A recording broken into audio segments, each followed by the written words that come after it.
ఒక ప్రత్యేకమైనటువంటి ప్రయోగముగా స్కేట్స్ మీద నృత్యాన్ని అందిస్తూ చిరంజీవి హంసిని మన ముందుకు వస్తుంది.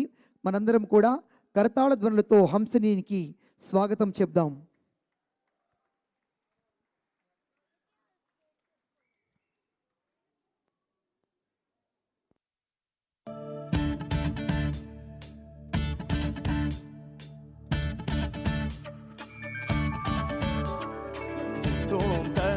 ధీరేనా ధీరేనా నిత్తోం తనన ధీరేనా ధీరేనా నిత్తోం తనన ధీరేనా ధీరేనా నిత్తోం తనన ధీరేనా ధీరేనా ఉదన ధీం తదన ధీం తన ధీరేనా ఉదన ధీం తదన ధీం తన ధీరేనా ధీం తనో ధనో తనో తధీరేనా ధీం తనో ధనో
ధీరేనా ధీరేనా నిత్తోం తనన ధీరేనా ధీరేనా